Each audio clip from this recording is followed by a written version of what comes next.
Et bonjour à tous et à toutes, j'espère que vous allez bien et que vous êtes en pleine forme parce que moi, je suis au top de ma vie. On entame le 6e chapitre du programme d'histoire de première et celui-là, je l'adore. Il s'appelle officiellement la mise en œuvre du projet républicain.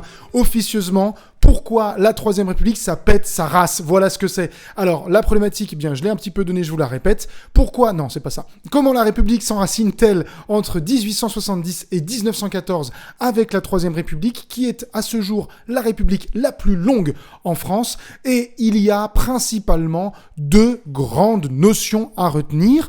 La première, c'est le parlementarisme, qui est un système politique fondé sur l'équilibre des pouvoirs avec un gouvernement qui a tout de même des responsabilités devant le Parlement. Et la deuxième notion, c'est celle de laïcité. Et la laïcité, c'est le principe d'organisation de la société fondé sur la séparation entre les institutions publiques et les institutions religieuses. Un État laïque, c'est un État qui accepte toutes les religions et qui n'en prend aucune comme officielle. Alors j'espère que vous êtes prêts et prêtes parce que très sincèrement, c'est un pur régal. On est chaud patate et on est parti. Je veux pas que le temps passe. Je sens que je t'oublie. Et il faut rapidement se rendre à l'évidence. Après la défaite militaire de Sedan et la mise en place de la République le 4 septembre 1870, la République reste fragile. Il y a rapidement, dès le 4 septembre, un gouvernement nommé gouvernement de la Défense nationale qui se constitue et le ministre de l'Intérieur, Léon Gambetta, se réfugie à Tours pour organiser la mobilisation du pays, mais échoue à renverser le rapport de force militaire. Le gouvernement s'inquiète de l'agitation révolutionnaire dans les grandes villes et décide donc de signer l'armistice face à la Prusse le 28 janvier 1870 avec des conditions de paix extrêmement dures, notamment la cession de l'Alsace et de la Lorraine à la Prusse.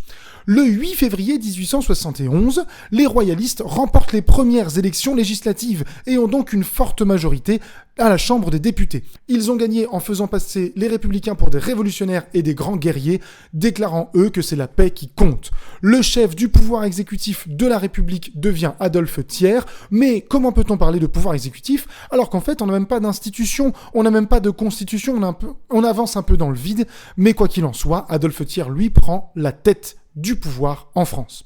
À Paris, la tension monte. Une partie de la population, très républicaine et très patriote, devient révolutionnaire face à cette majorité royaliste et face à Adolphe Thiers.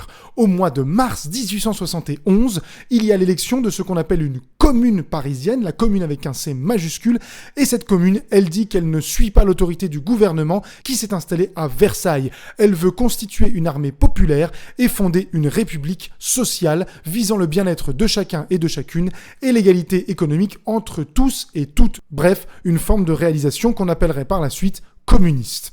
Louise Michel, une femme majoritaire dans ce mouvement et une figure très importante, anime des réunions et organise des comités de femmes citoyennes.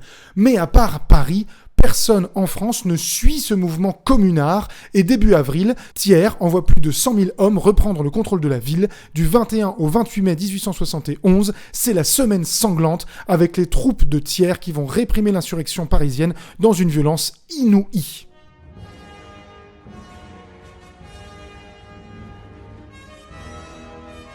Après la Commune, la République n'est toujours pas très solide car elle n'a toujours pas de forme constitutionnelle. Les monarchistes défendent l'idée d'une restauration, mais le candidat qu'ils proposent, qui est le comte de Chambord, refuse d'adopter le drapeau tricolore. Cette position un peu étrange et complètement radicale empêche un large rassemblement autour du comte de Chambord. Adolphe Thiers est alors désigné président de la République par la Chambre des députés et propose une république conservatrice avec des bases conservatrices également. Au printemps 1873, les monarchistes vont écarter Thiers du pouvoir et vont proposer comme président l'un des monarchistes, le maréchal de Mac-Mahon, Mac-Mahon, M-A-C-M-A-H-O-N. Ce nouveau gouvernement impose le programme conservateur de ce qu'on appelle l'ordre moral, avec un O majuscule à ordre moral, qui promet de renouer avec les valeurs de l'ancien régime. Bref, ça pue le caca pour cette pauvre république fragilisée. On vote une loi sur le septennat. La loi sur le septennat, c'est une loi qui fixe le mandat du président de la République à 7 ans. Pour votre information, cela va durer jusqu'à l'année 2000. Et cette loi du septennat est votée pour se donner le temps de préparer le retour d'un roi. En gros, on vise l'année 1880 pour que Mac-Mahon soit remplacé par un nouveau roi. La République est donc entre les mains des royalistes. Les victoires républicaines lors des nombreuses élections partielles contrarient les projets royalistes parce que les républicains montent en force et l'opinion publique évolue. Elle veut une république vraiment républicaine et pas une république monarchiste qui tenterait de réinstaller un ancien régime. La souveraineté populaire va trancher en faveur de la république et non pas en faveur de la monarchie. Début 1875, un compromis a lieu entre les républicains opportunistes et les monarchistes libéraux. Autant vous dire les républicains qui sont le moins républicains et les monarchistes qui sont le moins monarchistes. En gros, les républicains de droite et les monarchistes de gauche. Cela aboutit au vote de lois constitutionnelles qui vont fixer une constitution et donc un fonctionnement républicain pour cette troisième république. Alors quel est ce fonctionnement ? On a un président qui est élu pour 7 ans et qui est élu par les deux assemblées. Le Sénat, qui est une assemblée tout à fait nouvelle, et la Chambre des députés, qui est l'assemblée qu'on connaît déjà. Le régime prend donc une forme parlementaire.